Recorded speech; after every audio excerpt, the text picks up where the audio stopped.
Cela pourrait se raconter comme une de ces vieilles chansons de Charles Trenet, où l'on croise pêle-mêle un cheval de mer bondissant, un camion tressautant sur les routes de Haute-Garonne,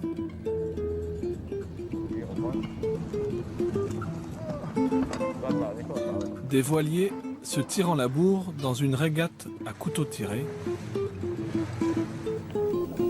des guirlandes d'huîtres attendant sagement les fêtes, et enfin, un photographe toujours prêt à se mouiller. Ma certe nostre sere hanno un colore che non sapresti dire, sospese fra l'azzurro e l'amaranto e vibrano di un ritmo lento, lento, lento, lento, lento, lento.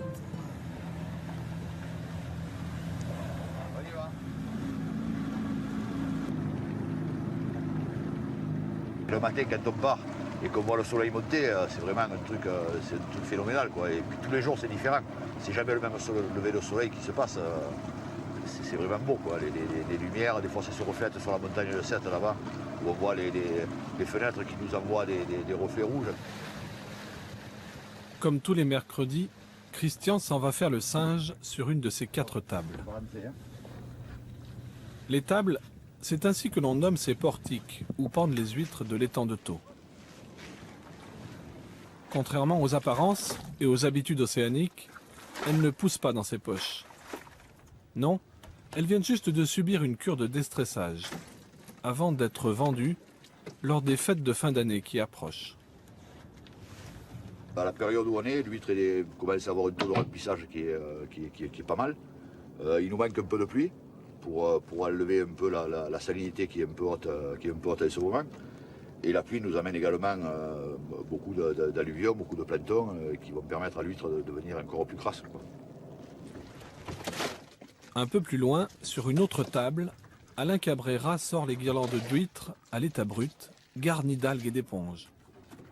Ici, elles ne sont jamais découvertes par les marées, à peine ballottées de temps à autre par de vilains coups de Mistral ou de Tramontane. En moins d'1 an, elles atteignent la taille adulte. Sur la tête. Nous voici donc dans l'étang de Thau, coincé entre Agde et Sète, dont les canaux permettent un apport constant d'eau de mer.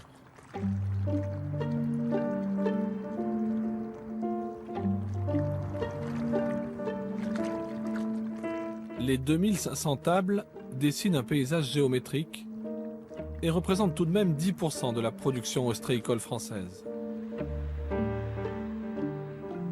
Si l'on y ajoute les moules, les palourdes ou autres escargots de mer, l'étang pourrait bien se croire le centre du monde des coquillages.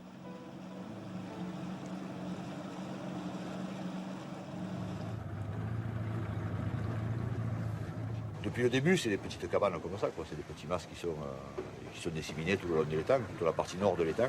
Marseillan, après il y a le Moreau Blanc, Metz, Loupian et Bouzigues. Et après on en a quelques-uns à Sète aussi de l'autre côté, qui sont un peu comme nous, entre la route, la ville et l'étang, quoi. Voilà, c'est une petite exploitation, une petite masse, comme on dit. Mais bon, il y en a assez pour vivre, quoi, tranquille. Faut pas non plus se donner trop de travail, quoi, sinon après c'est la galère, quoi. Un petit mas, une petite entreprise. Il y en a 800 tout autour du bassin. Ici, le travail s'accomplit en famille. On va fermer surtout au départ. Ce sont souvent des anciens pêcheurs, à l'image de Christian Villa, qui se sont vus attribuer des tables d'huîtres par la coopérative.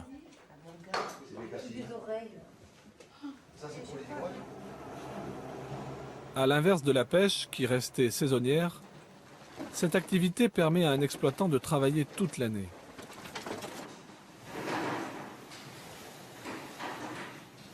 Surtout qu'ici, on peut mettre à l'eau des naissins à n'importe quelle période. C'est ce que s'apprête à faire la famille Campos, nous livrant ainsi le secret de ces coquillages pendus à une cordelette. On les pose 2 par 2, espacés de 3 ou 4 cm. On met le fil, le ciment, avec cette fameuse poche pâtissier. et la troisième dessus. Et 5 huîtres par corde. Et à partir de là, on arrive à faire une huître de qualité.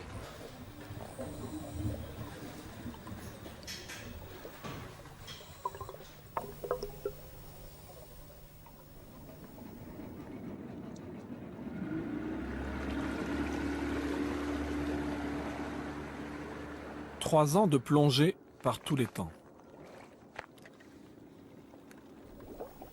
Des milliers de photos pour capter le moindre souffle de vie et de beauté.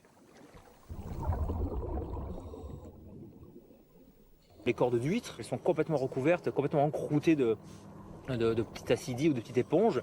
Et ces tables, en fait, sont de vraies oasis de vie.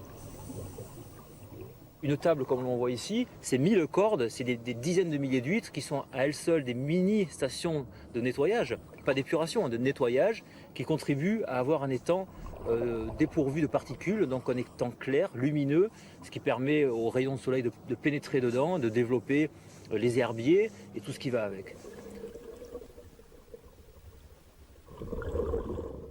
Frédéric Maxent vient de réaliser une grande première. Initiateur d'un livre de présentation de cet écosystème si étonnant, il est surtout l'auteur de photos sous-marines qui semblent venues d'un autre monde. Une façon de lutter, au pays de Brassens, contre la mauvaise réputation de cette petite mer. Les gens vivent avec les étangs ici, c'est-à-dire que le matin, les gens, en ouvrant leurs fenêtres, voient les étangs. Mais quand ils en parlent, c'est toujours un petit peu... Il y a toujours un côté un petit peu négatif. L'étang, ça sent mauvais, c'est la malague, c'est la vase. Et donc, connaissant le fond, ce que les tantôt recélaient, et entendant ce que j'entendais sur les tantôt, je crois que l'idée est venue un petit peu comme ça, d'essayer de faire comprendre aux gens comment fonctionne un étang, et surtout de mettre au grand jour les richesses, tout ce que ça recèle. Et effectivement, ça a surpris beaucoup de monde.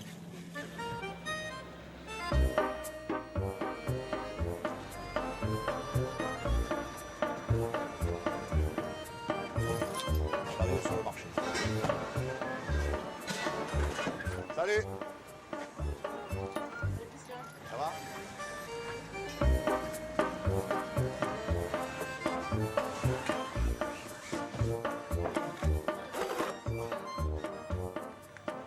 Ce matin, réveil 3h30 et départ 4h30. Quoi. Et ça fait 2h30 de route. Avec une petite pause, un bon petit café. Et on arrive sur le marché là vers 7h, 7h15. Et puis on commence à s'installer et puis après ça démarre quoi. Et le producteur, je passe vendeur.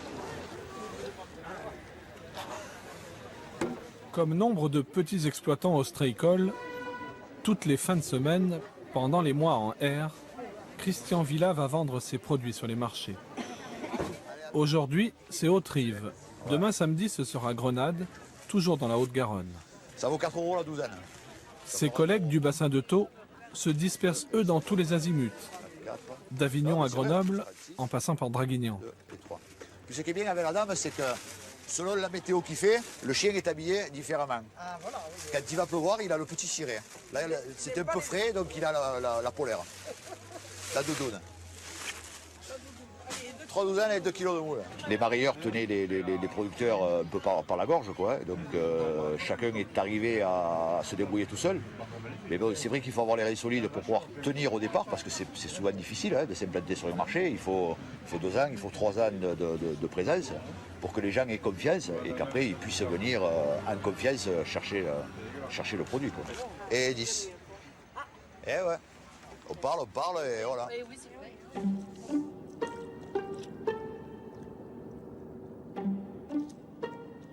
Retour sur l'étang. On ne pouvait décemment pas parler des fonds sous-marins sans évoquer avec Frédéric Maxent l'emblème de Thau. Un poisson que l'on imagine plus aisément dans l'océan Pacifique. Thau est un sanctuaire pour l'hippocampe puisque c'est vraisemblablement un des seuls endroits où on le trouve en aussi grande quantité. À chaque fois c'est magique, on s'en lasse pas parce que c'est un poisson qui a des robes différentes, c'est des poissons qui ont même parfois des formes un peu différentes, c'est des poissons qui sont attachants.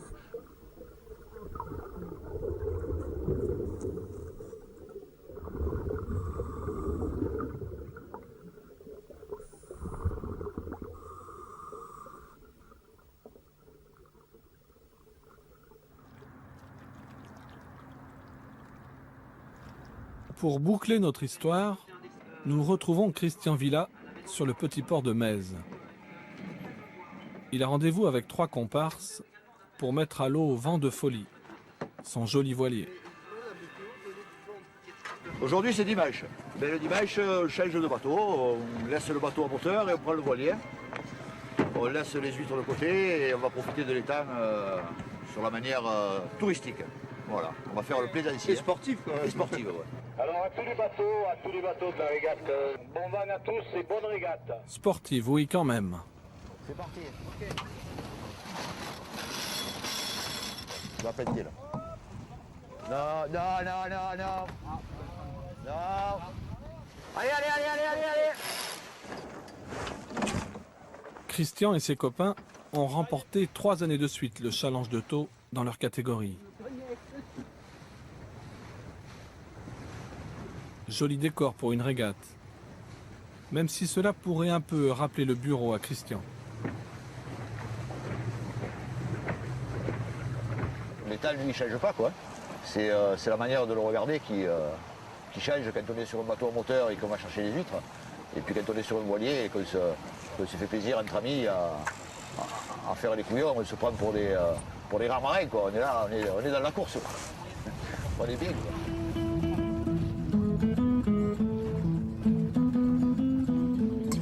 Ce dimanche-là, 58 bateaux s'affrontaient sur l'étang.